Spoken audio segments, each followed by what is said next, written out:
गुरुपद रज मृदु मंजुल अंजन जय सिया राम। नैन अमिये दृग दोष विभंजन जय सिया राम।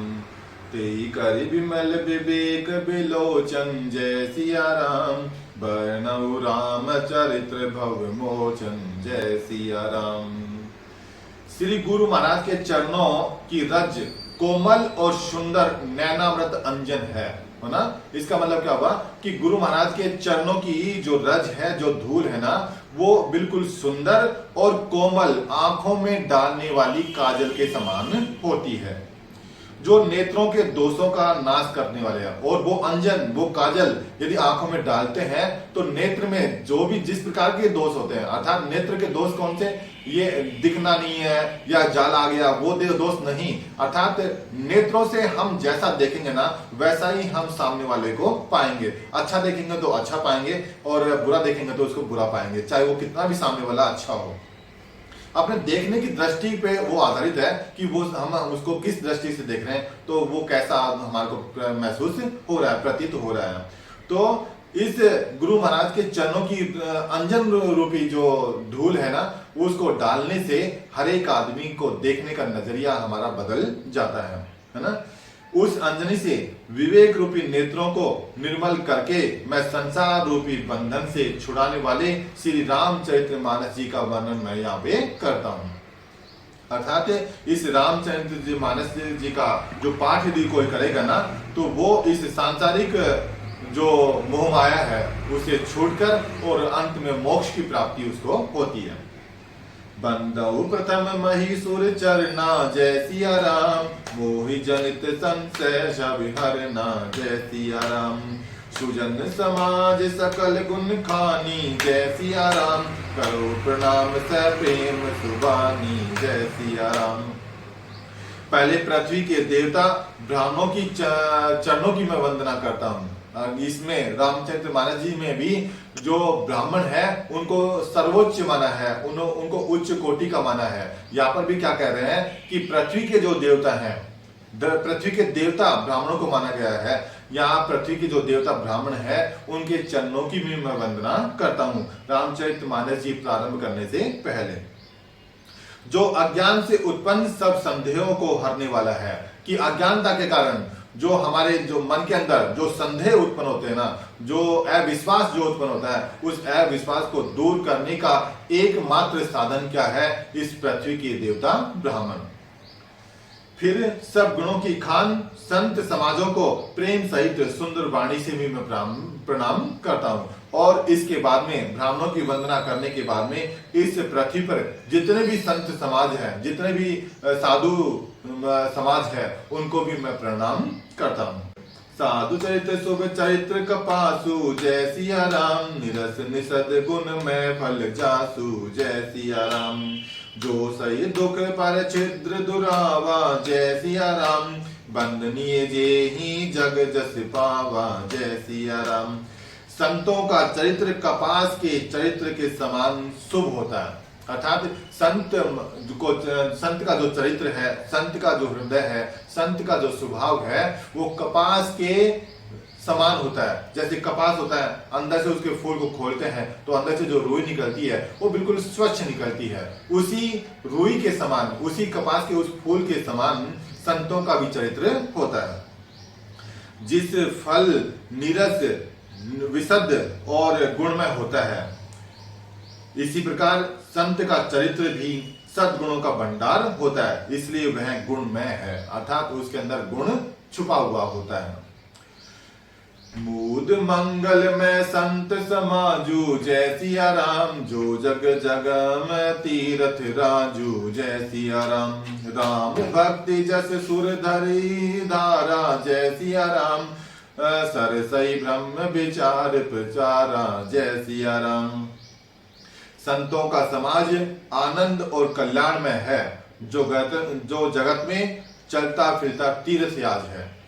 संतों का समाज है ना, वो क्या है भाई, आनंद और कल्याण को करने वाला है। और कैसा, चलता फिरता प्रयागराज के समान है। प्रयागराज जहां पर तीनों नदियां गंगा जमुना सरस्वती जहां पर आके मिलती हैं उसको प्रयागराज बोलते हैं। तो उसी प्रयागराज के समान वो संतों का समाज है जो चलता फिरता रहता है, अर्थात आज यहाँ है तो कल वहां है, और ऐसे घूम घूम कर हम जैसे जो दुष्ट आदमी हैं, जो निर्गुण आदमी हैं, उनको भी वहां जाकर उनको शिक्षा प्रदान करते हैं और उनके भी दिलों का, उनके भी हृदय का जो विकार है, उन विकार को दूर करने की वो कोशिश करते हैं।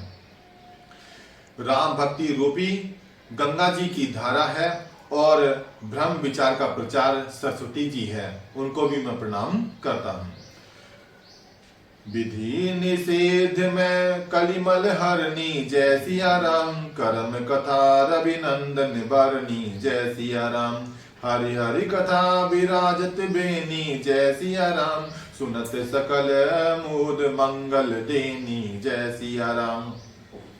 विधि और निषेध रूपी कर्मों की कथा कलयुग के पापों को हरने वाली है। सूर्य तना यमुना जी है और भगवान विष्णु शंकर जी कथाएं त्रिवेणी से सुशोभित हैं, जो सुनते ही सब आनंद और कल्याण को देने वाली है। अर्थात इस रामचरितमानस जी की ये जो कथा चल रही है, जहां पर भी ये कथा होती है वहां पर सभी देवताएं वहां पर उसको सुनने के लिए, उसकी रस गंगा को प्राप्त करने के लिए वहां पर आ जाते हैं। बटु विश्वास अचल निज धर्मा जय सिया राम, तीरथ राज समाज सुकर्मा जय सिया राम, सबई सुलभ सब दिन सब देसा जय सिया राम, सेवत सादर समन कलेसा जय सिया राम। अपने धर्म में जो अटल विश्वास रखता है वह ऐछ वट है। जो आदमी अपने धर्म के अंदर विश्वास रखता है ना, वो क्या बताया इसने यहाँ पर, ऐछ वट, वट मीन्स होता है वट वृक्ष, और ऐछ है जो कभी क्षय न हो, जिसका कभी नाश न हो। इस प्रकार के वट वृक्ष की तरह वह मनुष्य है जो अपने धर्म में पूरा विश्वास रखता है और शुभ कर्म ही उस तीर्थ राज का समाज है, और उसके जो शुभ कर्म है, जो अच्छे कार्य है ना, वही उसका तीर्थ राज है, उसका समाज है। वह सब देशों में सब समय सभी को सहज ही में प्राप्त हो सकता है और आदर पूर्वक सेवन करने से कलशों को नष्ट करने वाला होता है। इस प्रकार के समाज में यदि हम रहते हैं, उनके गुणों को हम धारण करते हैं, उनकी शिक्षाओं पर हम चलते हैं, तो ऐसा मनुष्य हर एक कलेशों को नष्ट करने वाला हो जाता है। उसके पास में किसी भी प्रकार का क्लेश नहीं आता, किसी भी प्रकार का दुख उसके पास में नहीं आता। और दुख का मेन कारण क्या है? दुख का मेन कारण है यदि अपनी इच्छा के अनुरूप यदि कोई कार्य ना होना, तो वो दुख का मेन कारण है। यस, कथ्य अलौकिक तीरथ राजू जय सिया राम, देई सद फल प्रकट प्रभाऊ जय सिया राम। वह तीर्थ राज अलौकिक और अकथनीय है एवं तत्काल फल देने वाला है, उसका प्रभाव प्रत्यक्ष है। इस प्रकार का तीर्थ राज अर्थात साधु समाज का जो संगति है, साधु समाज का जो प्रवचन जहाँ पर होता है और उसको हम यदि सुनते हैं ना, वो तीर्थ राज के समान बताया गया है। और इस प्रकार का तीर्थ राज अलौकिक है, अर्थात इस लोक में नहीं मिलता और अकथनीय है, उसको हम कह भी नहीं सकते। उसका बखान कितना है, उसके गुण कितने हैं, उनके गुणों का बखान हम नहीं कर सकते। और वो तत्काल फल देने वाला है। हम यदि साधु समाज के पास में बैठते हैं, उनकी शिक्षाओं पे चलते हैं, उनके गुणों को ग्रहण करते हैं, तो वो तत्काल फल देता है। उसके फल को प्राप्त करने के लिए हमारे को इंतजार करने की जरूरत नहीं रहती। उसका प्रभाव प्रत्यक्ष है, अर्थात वो सामने दिखा देता है, उसको सबको दिखा देता है। वो उसका प्रभाव जो है, उसके कर्म करने का जो फल प्राप्त होगा, वो सबको दिखाई देगा। सुनिए समझिए जन मुदित मन, मंजई अति अनुराग, लहरी चारि फल अछत तनु, साधु समाज प्रयाग। सियावर रामचंद्र पति जय शरणम, शंकर हरिओम बजरंग बली। मंगल भावने अमंगल हारी जय सिया राम, उमा सहित जय जपय पुरारी जय सिया राम। दीन दयाल विरद संभारी जय सिया राम, हरो नाथ मम संकट भारी जय सिया राम।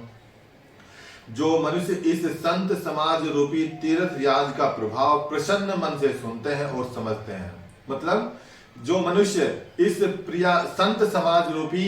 संत समाज रूपी जो प्रयागराज में स्नान करते हैं और उनके वचनों को प्रसन्न मन से सुनते हैं ना और समझते हैं ना, फिर अत्यंत प्रेम पूर्वक उसमें गोते लगाते हैं और उस समुद्र में, उस प्रेम रूपी समुद्र में वो जो गोते लगाते हैं ना, वे इस शरीर के रहते ही, मरने का इंतजार नहीं, इस शरीर में अर्थात जिंदा रहते हुए वो चारों जो धर्म अर्थ काम मोक्ष है ना, चारों जो फल है ना, उनको प्राप्त कर लेता है। मरने के बोलते हैं ना कि मरने के बाद में वो सब काम आएंगे, वो सब प्राप्त होगा, ऐसा कुछ भी नहीं है। जो मनुष्य इस संत समाज में जो रहेगा, उनके वचनों को सुनेगा, उनकी शिक्षा प्राप्त करेगा, वो धर्म को प्राप्त करेगा, अर्थ को प्राप्त करेगा, मोक्ष को प्राप्त करेगा और काम को प्राप्त करेगा। ये चारों फल उसको प्राप्त होते हैं। इसी के साथ में ये जो पद है यहीं पर मैं संपन्न करता हूं और आगे दूसरे पदों को लेकर कल मैं आपसे वापस मिलता हूं। जब तक के लिए आप सभी को राम राम।